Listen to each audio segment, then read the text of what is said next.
সম্মানিত দর্শক মণ্ডলী, আসসালামু আলাইকুম। আজকে যে ভিডিওটা দেখতে চলছেন সে ভিডিওটা খুবই গুরুত্বপূর্ণ একটা ভিডিও, না দেখলে আপনারা মিস করবেন। তো ভিডিওটা করছেন ইন্ডিয়ার তরুণ ঘোষ নামে এক ব্যক্তি। ওনার ভিডিওটা সবাই মনোযোগ সহকারে দেখবেন। উনি বাংলাদেশ সম্পর্কে অনেক তথ্য দিয়েছেন, তথ্যগুলি সবাই মিলিয়ে দেখবেন। আর আমার চ্যানেলটি অবশ্যই সবাই সাবস্ক্রাইব এবং লাইক শেয়ার করবেন, কারণ লাইক শেয়ার করলে বা সাবস্ক্রাইব করলে আপনারা পরবর্তী এরকম গুরুত্বপূর্ণ খবর সহ আপনারা ভিডিওগুলি দেখতে পারবেন। তা চলুন দেখা যাক ভিডিওতে কি বলছে। আজকে আমি আপনাদের নিশ্চিন্ত করতে চাই যে বাংলাদেশ এবার তার সবক শিখবে। দোহাতে একটা বৈঠক হয়েছে, তার ডিটেলটা আমার হাতে এসছে। এই বৈঠকে উপস্থিত ছিলেন, মানে 4টে দেশের মধ্যে বৈঠক হয়েছে। তার মধ্যে উল্লেখযোগ্য যারা, তারা হচ্ছে ভারতীয় 4 ICS ইন্ডিয়ান সিভিল সার্ভিসের অফিসার। তাদের মধ্যে একজন আবার এই আমাদের যে ট্যারিফ নিয়ে যে দর কষাকষি হচ্ছিল, খুব ঝানু লোক, তিনি ছিলেন IAS, অবশ্যই ইন্ডিয়ান সিভিল সার্ভিসের। 2জন ছিলেন রয়ের অফিসার, একজন হচ্ছেন ডেপুটি চিফ আর একজন হচ্ছে ডেপুটি ডাইরেক্টর। ঢাকার তরফে ছিলেন কে? খলিলুর রহমান ও তার সেক্রেটারি। ইউনাইটেড স্টেটস থেকে, মার্কিন যুক্তরাষ্ট্র থেকে ছিলেন দোহায় নিযুক্ত US চার্জ দ্য অ্যাফেয়ার্স। আর টার্কিতে ছিলেন, টার্কির হয়ে একজন ছিলেন, তিনি হচ্ছেন বিদেশ মন্ত্রকের উচ্চপদস্থ একজন আমির। এই 4 পক্ষের একটা মিটিং হয়েছে গত পরশু দিনকে। এই মিটিংয়ে যা সিদ্ধান্ত হয়েছে তা পরিষ্কার খলিলুরকে জানিয়ে দেওয়া হয়েছে। মিটিংয়ের মধ্যে এত প্রেশার ছিল, এই মিটিংয়ে খলিলুর বেশি মুখ খুলতেই পারেনি। ইউনূস যা যা তাকে শিখিয়ে দিয়ে পড়িয়ে পাঠিয়েছিলেন, ইউনূসের কোনো আপ্তবাক্য তিনি উচ্চারণ করতে পারেননি। তার আগেই তাকে মার্কিন যুক্তরাষ্ট্র, ভারত থামিয়ে দেয়। তো এখন যেটা আলটিমেটাম দেওয়া হয়েছে, সিদ্ধান্ত যেটা হয়েছে সেটা হচ্ছে 2 থেকে 3 ডিসেম্বরের মধ্যে সমস্ত বিদেশি শক্তি যা ঢাকার বুকে রয়েছে এবং বাংলাদেশের বুকে রয়েছে, অর্থাৎ ISI এবং তার্কিশ যারা রয়েছে, যে কারা কত রয়েছে আমি পরে আসছি, তাদের প্রত্যেককে 2 তারিখ রাত্রিবেলা থেকে 3 তারিখ, মানে ওই 12টা 1টা, মানে মধ্যরাতটা 2 থেকে 3-এর মধ্যে তাদের ঢাকা ছাড়ার ব্যবস্থা করতে হবে। সেটার দায়িত্ব হচ্ছে ইউনূসের সরকারের। নাহলে পরে তাদের কি হবে না হবে তার গ্যারান্টি ভারতবর্ষ দেবে না। এবং এটা US এর উপস্থিতিতে বলা হচ্ছে, বৈঠকে বলা হচ্ছে। যারা যারা রয়েছে এদের মধ্যে 17 জন আপনার ISI এর চেলা চাপেটা আছে, আর 57 জন টার্কিশ সেনার প্রযুক্তিবিদ, যারা ড্রোন শেখায়, চালানো শেখায়, এই প্রযুক্তিবিদ এবং সেনা অফিসার।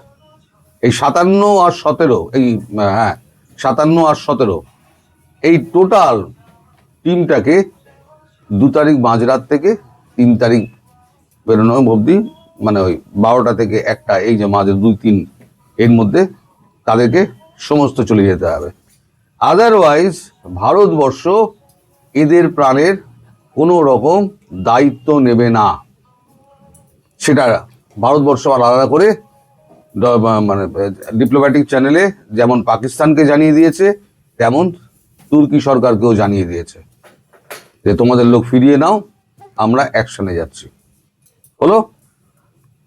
এবার খলিলুরের বক্তব্য যেটা ছিল সেটা হয়েছে, আপনাদের মিডিয়ায় তো কিছু বলে না, মিডিয়ায় তো ভারতের পেঁয়াজের দাম বলে আর সমস্ত ভুলভাল তথ্যপত্র দেয়।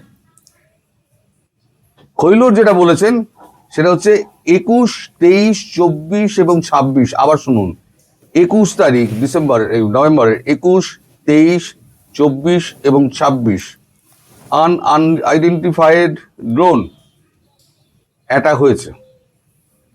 কোথায় কোথায় অ্যাটাক হয়েছে? আচ্ছা, প্রথমে মারা গিয়েছে এই যে অ্যাটাক হয়েছে আনআইডেন্টিফাইড যে ড্রোন, আমি গতকালকেই বলছিলাম যে দেখবেন কোন দিন আনআইডেন্টিফাইড ড্রোন গিয়ে আছড়ে পড়বে, যেমন বিমানবন্দরে পড়েছিল, মায়ানমারে পড়েছিল, মনে পড়ছে? কালকে বলেছিলাম, কালকে না পরশু দিনের ভিডিওতে বলেছিলাম। তা আমি তখন জানতাম না 21, 23, 24 এবং 26 অলরেডি অ্যাটাক হয়ে গিয়েছে, তাতে 11 জন মারা গিয়েছে। তাদের মধ্যে কারা কারা কোন দেশের লোক রয়েছেন?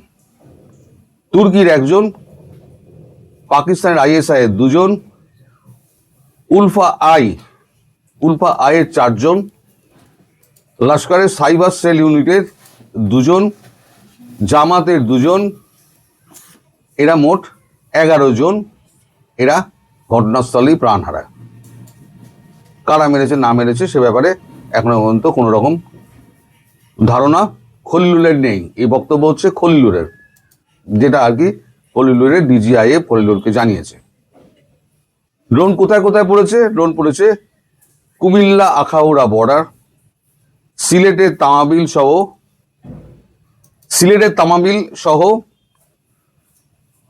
অসম ত্রিপুরা সীমান্ত, মায়ানমার বাংলাদেশ সীমান্তে, এইখানে এই ড্রোনগুলো পড়েছে।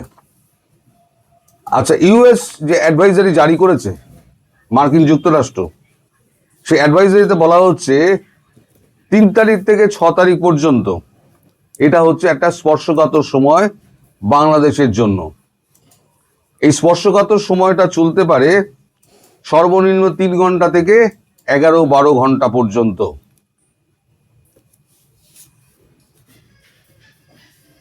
আচ্ছা, এদের মোকাবিলা করার জন্য, ভারতীয় সেনার মোকাবিলা করার জন্য রংপুর ডিভিশন থেকে মোট 12,621 জন সেনাকে মোতায়েন করেছে বাংলাদেশ সরকার সীমান্ত অঞ্চলে।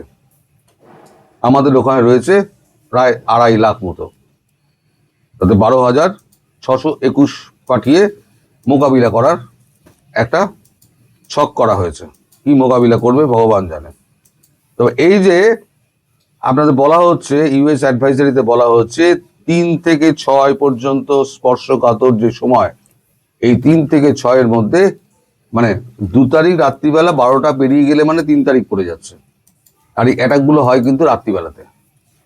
ফলে যারা যারা আমার প্রশ্ন করছিলেন, দাদা 7 দিনের সময় তো পেরিয়ে গিয়েছে, আপনি তো কিছু বলছেন না, আমি তাদেরকে লিখেছিলাম, মানে কমেন্টের উত্তরে দিয়েছিলাম, যা বলবে ভারতীয় সেনা বলবে, এখন আর আমাদের কিছু বলার নেই।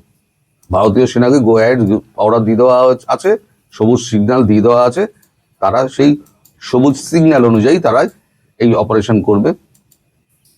আশা করা যাচ্ছে 3 থেকে 6 মধ্যে পুরো বাংলাদেশকে সাফ করে দেওয়া যাবে। এবার আমার একটা অ্যাডভাইস রয়েছে আপনাদের কাছে। আমার অ্যাডভাইস এটা হলো যে বিশেষ করে রংপুর এবং চট্টগ্রাম এলাকায় যারা থাকেন তারা সব ওই অঞ্চল ছাড়ুন। ওই অঞ্চল ছেড়ে অন্তত ঢাকা বা তার আশেপাশে, ঢাকায় মারবে না, ঢাকা বা তার আশেপাশে যে কোনো অঞ্চলে আপনারা চলে আসুন। এটা হচ্ছে নাম্বার 1। নাম্বার 2, যাদের আত্মীয় স্বজন ক্যান্টনমেন্টের মধ্যে রয়েছেন, চেনাশুনো আত্মীয় পরিজন বন্ধু বান্ধব ক্যান্টনমেন্টের মধ্যে রয়েছেন, তারা ইমিডিয়েটলি ক্যান্টনমেন্ট 1 তারিখের আগে ছাড়ুন। যা আছে বাক্স প্যাডরা নিয়ে 1 তারিখের আগে ছেড়ে দিন জায়গা, কারণ ক্যান্টনমেন্টগুলো কিন্তু কোনোটা সুরক্ষিত থাকবে না। মানে আমার যা এই ভারতীয় অ্যাকশন দেখে আমার যা মনে হয়, মানে আমি তো দীর্ঘদিন ধরে দেখছি বিভিন্ন জায়গায় অ্যাকশন হয়েছে, প্রথম কিন্তু ক্যান্টনমেন্টগুলো যায়, আর সীমান্ত এলাকার যে সমস্ত আপনার এই ঘাঁটিগুলো রয়েছে সেই ঘাঁটিগুলো গোড়াবে। এখন কোনটা মিসাইল মারবে কোনটা ড্রোন মারবে তা আমি জানি না, তবে মিসাইল মারার সম্ভাবনা সব থেকে বেশি হচ্ছে গিয়ে ক্যান্টনমেন্টগুলোতে। আর ড্রোন মেরে যা প্রিসিশন ড্রোন যেগুলো আছে সেগুলো আপনার ছোটোখাটো যে সমস্ত ইনস্টলেশন রয়েছে উগ্রবাদীদের, সেই সমস্ত ইনস্টলেশনগুলোই মারবে।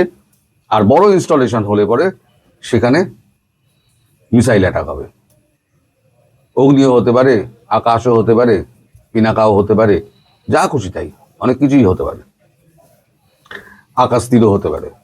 আর যদি একটা ব্রহ্মোস, আমার একটা অনুরোধ শুনে যদি ভারতীয় সেনা একটা ব্রহ্মোস যদি একটা মারে, তাহলে পরে মোটামুটি অর্ধেক মানে বাংলাদেশের অঞ্চল, অর্ধেক না হোক অন্তত 10-15% অঞ্চল তো সমুদ্রের সঙ্গে মিশে যাবে, এবং সেখানে একটা বিল তৈরি হয়ে যাবে। মৎস্যজীবীরা ওখানে মাছ ধরতে পারবেন, ইলিশ মাছ চাষ করতে পারবেন, সেই ব্যবস্থা ভারতবর্ষ করে দেবে। ইউনেস্কো এখনো পর্যন্ত কোনো রকম টাইম দেওয়া হয়নি, বা যদি দিয়েও থাকে তাহলে পরে আমার কাছে সেই খবর এখনো পর্যন্ত আসেনি। আমার মনে হয় ইউনেস্কো কোনো রকম টাইম ফ্রেম বেঁধে দেওয়া হয়েছে, এর মধ্যে ইউনেস্কো ছাড়তে হবে গদি। কারা এই যে কেয়ারটেকার গভর্নমেন্ট হবে, সেই গভর্নমেন্টে কারা কারা থাকবেন না থাকবেন সেই সম্পর্কে একটা ধারণা দিয়ে দেওয়া হয়েছে খলিলুর রহমানকে। আপনি উপদেষ্টা আছেন, আপনি উপদেষ্টা থাকুন, কিন্তু গভর্নমেন্ট যারা চালাবে তাদের একটা আউটার একটা দিয়ে দেওয়া হয়েছে, ধারণা একটা দিয়ে দেওয়া হয়েছে, কিছু নামের তালিকা দেওয়া হয়েছে, সেটা সম্পূর্ণ আমার কাছে আসেনি, তাই আমি বলতে পারবো না। সুতরাং আমার অ্যাডভাইস অনুযায়ী আপনারা যারা যারা ওখানে আছেন তারা ওখান থেকে কেটে পড়ুন। আপনাদের বাংলাদেশ সাফাই অভিযান খুব শিগগিরই শুরু হচ্ছে। এই 17 মাস ধরে আমি যে দিনটার জন্য অপেক্ষা করছিলাম এবং চিল্লিয়ে যাচ্ছিলাম এবং অনেক গুজববাজ আমি শুনেছি, হজম করেছি, আজকে তাদের মুখের ওপরে 3 তারিখ থেকে জবাবটা পড়বে। আর দেখব মুমিনরা লুঙ্গি তুলে বঙ্গোপসাগরের দিকে কত দ্রুত পালাতে পারে। সবাই ভালো থাকবেন, সুস্থ থাকবেন এবং সাবধানে থাকবেন।